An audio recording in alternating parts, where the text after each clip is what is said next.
యూట్యూబ్లో వీడియోస్ చేయడం చాలా ఈజీ. యూట్యూబ్లో వీడియోస్ చేయడం ద్వారా చాలా డబ్బులు వస్తాయి. అసలు ఈ 2025లో మనం కొత్తగా యూట్యూబ్ ఛానల్ అనేది స్టార్ట్ చేయొచ్చా? కొత్తగా ఛానల్ స్టార్ట్ చేస్తే దాన్ని త్వరగా మానిటైజేషన్ అయ్యేలా అవ్వాలంటే ఏం చేయాలి? హలో అందరికీ, welcome back to our channel. నేను మీ వరలక్ష్మి. నేను కొత్తగా ఛానల్ స్టార్ట్ చేసిన తర్వాత నా ఛానల్ మానిటైజేషన్కి నేను ఫాలో అయిన కొన్ని టిప్స్ అండ్ ట్రిక్స్ మీతో షేర్ చేసుకుంటాను. మీరు కానీ కొత్తగా ఛానల్ స్టార్ట్ చేసినట్లయితే, లేదంటే కొత్తగా స్టార్ట్ చేద్దామని అనుకుంటే ఈ వీడియో అయితే మీకు తప్పకుండా యూజ్ అవుతుంది. తప్పకుండా ఎండ్ వరకు చూడండి, ఎక్కడ స్కిప్ చేయకుండా. ఎందుకంటే నేను ఆల్మోస్ట్ పాయింట్స్ అన్ని కూడా నోట్ చేసుకుని వచ్చాను. అన్ని కవర్ చేస్తాను. కొన్ని పాయింట్స్ అటు ఇటుగా ముందు వెనక చెప్పొచ్చు, కానీ మొత్తం అన్ని కవర్ చేద్దాం ఈ వీడియోలో. ఇంకెందుకు ఆలస్యం, వీడియోలోకి వెళ్ళిపోదాం. వీడియోలోకి వెళ్ళే ముందు వీడియోని ఒక లైక్ చేసి వెంటనే ఛానల్ సబ్స్క్రైబ్ చేసేసుకోండి. నాకు తెలిసిన వాళ్ళు కానీ చుట్టుపక్కల వాళ్ళు కానీ చాలా మంది అడుగుతున్నది ఏంటంటే, మన ఛానల్ అనేది మానిటైజేషన్ అయ్యిందా లేదా? ఎస్, ఫైనల్లీ మన ఛానల్ అయితే 2 నెలల తర్వాత మానిటైజేషన్ అయిపోయిందండి. జాబ్ అండ్ బిజినెస్ ఈ రెండు వేస్ ఎలా ఉంటాయో అలానే సోషల్ మీడియా అనేది కూడా ఒక సెపరేట్ వే అండి. మీరు కానీ సోషల్ మీడియాలోకి వద్దాం, మీకు తెలిసిన కాంటెంట్ అంతా కూడా మన వ్యూవర్స్కి చూపిద్దాము అనే ఇంట్రెస్ట్ ఉన్న వాళ్ళు, నేను యూట్యూబ్ ఛానల్ స్టార్ట్ చేద్దామని అనుకునే వాళ్ళు ఎవరైనా ఉంటే తప్పకుండా మీరు ఛానల్ అయితే స్టార్ట్ చేయండి. అది 2025 అయినా కూడా 2026 అయినా కూడా, మీరు ఏ ఇయర్లోనైనా మీకు నచ్చినప్పుడు, మీకు కంఫర్ట్ ఉన్నప్పుడు, అలాగే మీరు మెంటల్గా ప్రిపేర్ అయినప్పుడు అయితే మీరు మీ యూట్యూబ్ ఛానల్ అనేది తప్పకుండా స్టార్ట్ చేసేయండి. నేను ఛానల్ స్టార్ట్ చేసినప్పుడు అయితే నాకు అసలు బేసిక్ నాలెడ్జ్ కూడా లేదండి. అసలు యూట్యూబ్ ఎలా వర్క్ అవుతుంది, యూట్యూబ్ అల్గారిథం ఏంటి, అసలు వీటి మీద అయితే అసలు నాలెడ్జ్ లేదు. మన తెలుగులో కూడా చాలా టెక్ ఛానల్స్ అయితే ఉన్నాయి. ఆ టెక్ ఛానల్స్ ద్వారా కొంత ఇన్ఫర్మేషన్ అయితే తీసుకుని అలా వీడియోస్ చేస్తూ ఉండగా ఒక్కొక్క మెట్టు మనం గ్రో అయ్యే కొద్దీ కూడా మనమే సెల్ఫ్ లెర్నర్ కింద నేను కూడా నేర్చుకున్నాను.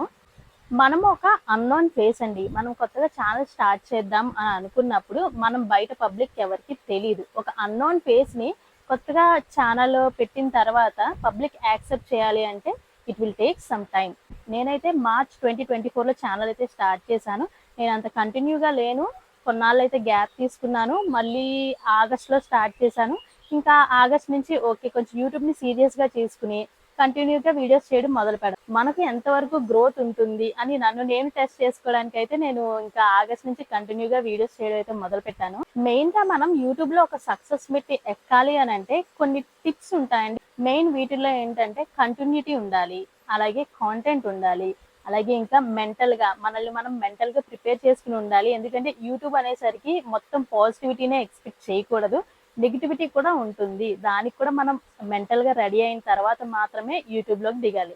అయితే ఈరోజు మన టాపిక్ వచ్చేసి మానిటైజేషన్ గురించి. కాబట్టి నా ఛానల్ ఎలా మానిటైజ్ అయ్యింది, అసలు మానిటైజేషన్ అవ్వాలంటే ఒక యూట్యూబ్ ఛానల్కి ఉండాల్సిన ఎలిజిబిలిటీ క్రైటీరియా ఏంటి? 2 ways ఉంటాయండి. మానిటైజేషన్ అవ్వాలంటే మినిమం 500 సబ్స్క్రైబర్స్ రావాలండి. ఒక ఛానల్కి మినిమం 500 సబ్స్క్రైబర్స్ రావాలి.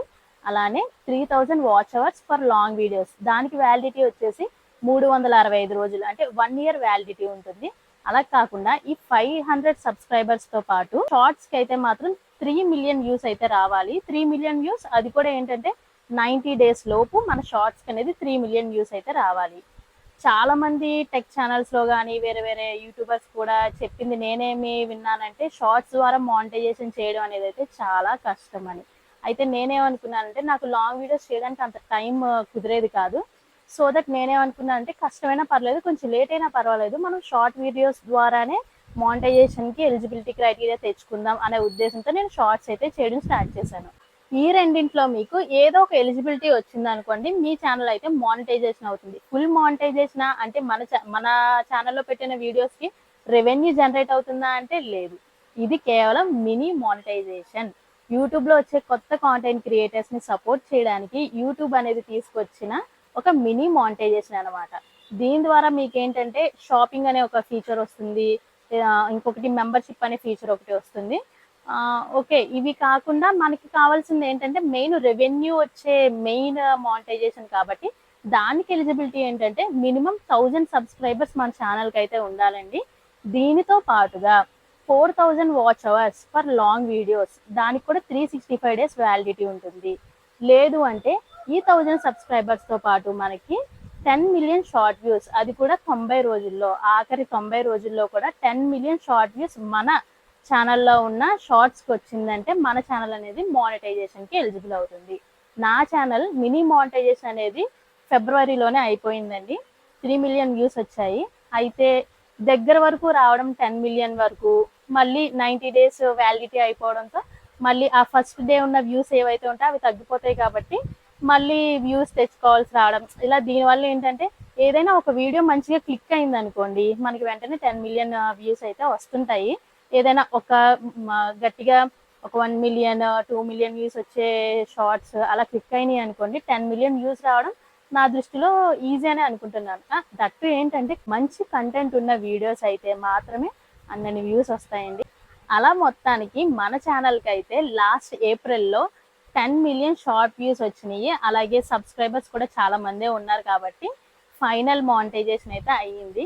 ఇక మీదట మన ఛానల్లో చేసే షార్ట్స్కి కానీ లేదంటే లాంగ్ వీడియోస్కి కానీ రెవెన్యూ కూడా జనరేట్ అవుతుంది. నన్ను చాలా మంది అడిగేవారు, అదేంటి ఇంకా మానిటైజేషన్ అవ్వలేదా, అంతమంది సబ్స్క్రైబర్స్ ఉన్నారు కదా ఇంకా మానిటైజేషన్ అవ్వలేదా అని అడిగేవారు. అయితే ఏంటంటే సబ్స్క్రైబర్స్కి మానిటైజేషన్కి అసలు సంబంధమే లేదండి. 1000 సబ్స్క్రైబర్స్ లేదంటే ఒక 1500 సబ్స్క్రైబర్స్ ఉన్న వాళ్ళకి కూడా ఈజీగా మానిటైజేషన్ అయిపోతూ ఉంటుంది. ఎందుకంటే వాళ్ళు ఎక్కువ లాంగ్ వీడియోస్ మీద ఫోకస్ చేస్తూ ఉంటారు కాబట్టి.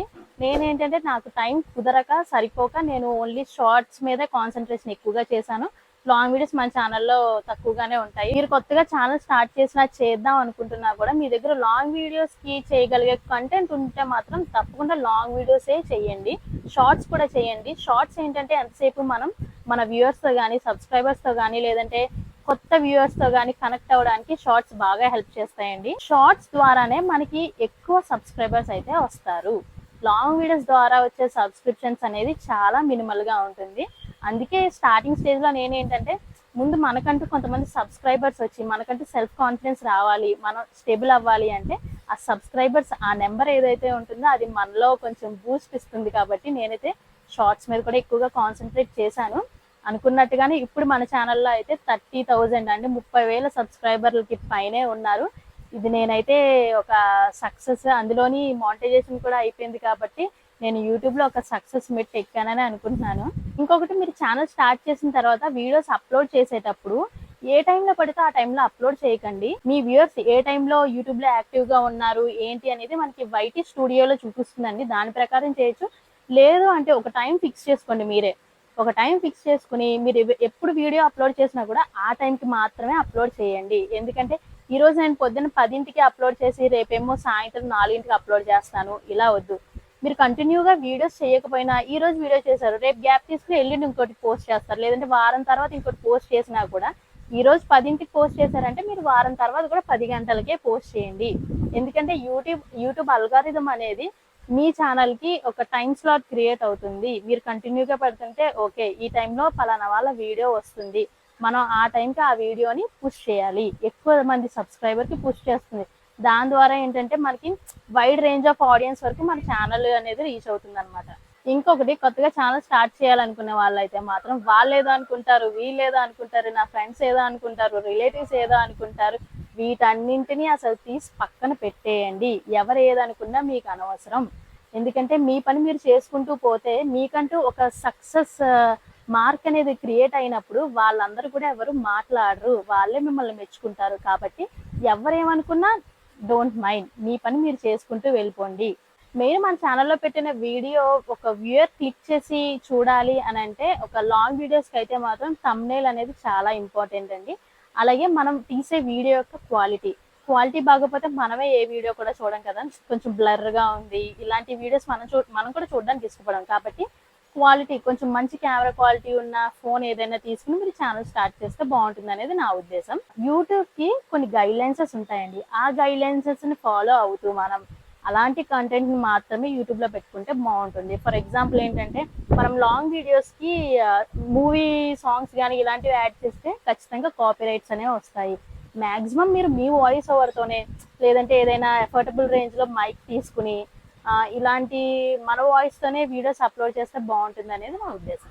మెయిన్ ఈరోజు నేను ఈ వీడియో పెట్టడానికి ఇంకొక కారణం ఏంటంటే, ఓకే పలానా వరలక్ష్మి అనే అమ్మ ఛానల్ పెట్టింది, కొంచెం బాగుంది, బాగానే సక్సెస్ అయింది అని చాలామంది నా చుట్టుపక్కల ఉన్న వాళ్ళకి కూడా ఈ మధ్యకాలంలో తెలిసింది.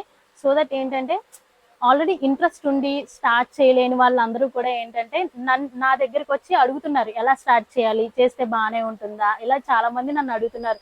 ఫ్రెండ్స్ కానీ, రిలేటివ్స్ తరపు నుంచి కానీ, ఫ్యామిలీ ఫ్రెండ్స్ నుంచి కానీ కొంతమంది అయితే అడుగుతూ ఉన్నారు. సో మాక్సిమం నేను అందరికీ ఎక్స్ప్లెయిన్ చేశానని అనుకుంటున్నాను. ఈ వీడియో ద్వారా ఏంటంటే వాళ్ళకి, అలాగే ఇంకా కొత్తగా ఎవరైనా కూడా ఈ మానిటైజేషన్ ప్రాసెస్ గురించి, కొత్తగా ఛానల్ పెడితే దాన్ని ఎలా మెయింటైన్ చేయాలి, వీటి గురించి తెలుసుకుంటారని ఈ వీడియో అయితే నేను చేస్తున్నాను. ఇంకా మీకు కానీ ఛానల్ స్టార్ట్ చేసిన తర్వాత స్టార్టింగ్ స్టేజ్లో ఎలాంటి టిప్స్ తీసుకోవాలి, లేదంటే ఏదైనా మీరు ప్రాబ్లమ్స్ ఫేస్ చేస్తున్నా, లేదంటే మానిటైజేషన్కి సంబంధించి ఏదైనా డౌట్స్ ఉన్నా కూడా దయచేసి కింద కమెంట్ సెక్షన్లో అడగండి, నేను తప్పకుండా రిప్లై ఇస్తాను. అండ్ ఇలాగే ఇంకొకటి, తెలిసిన వాళ్ళైతే మాత్రం వీడియో చూసి వచ్చి నన్ను పర్సనల్గా వాట్సాప్లో అయితే కాంటాక్ట్ చేయకండి. ఎందుకంటే ఈ వీడియో కింద మీరు కమెంట్ రూపంలో నన్ను మీరు ఏం అడగాలి అనుకుంటున్నది అడిగారంటే, అలాంటి డౌట్ బయట వేరే వాళ్ళకి అలాంటి డౌట్ ఎవరికైనా వచ్చింది అంటే వాళ్ళకి కూడా క్లారిఫై అయినట్టు ఉంటుంది నేను అక్కడే ఆన్సర్ చేస్తే. సో దట్ ప్లీజ్ ఎవరికైనా ఏదైనా డౌట్స్ ఉంటే మాత్రం కమెంట్ సెక్షన్లో తప్పకుండా కమెంట్ చేసేయండి. ఆల్రెడీ యూట్యూబ్లో ఒక ఛానల్ క్రియేట్ చేసి దాన్ని మానిటైజేషన్ వరకు తీసుకెళ్లిన వాళ్ళందరికీ కూడా కంగ్రాచులేషన్స్ అండి. ఎందుకంటే ఆ సక్సెస్ ఎలా ఉంటుంది అనేది నేను కూడా ఇప్పుడే టేస్ట్ చేస్తున్నాను కాబట్టి నాకైతే చాలా హ్యాపీగా ఉంది. మీరు కూడా అంతే హ్యాపీగా ఫీల్ అయి ఉంటారు కదా మీ ఛానల్ కూడా మానిటైజేషన్ అయినప్పుడు. అండ్ అలాగే ఇప్పుడు కొత్తగా ఛానల్ స్టార్ట్ చేసిన వాళ్ళు అస్సలు డిసప్పాయింట్ అవ్వకండి. స్టార్టింగ్ స్టేజ్లో ఎవరికి వ్యూస్ రావండి. అలా ఉండే కొద్దీ మన వీడియోస్ చేసే కొద్దీ కూడా జనాలకు రీచ్ అయ్యే కొద్దీ మనకి వ్యూస్ అయితే వస్తూ ఉంటాయి.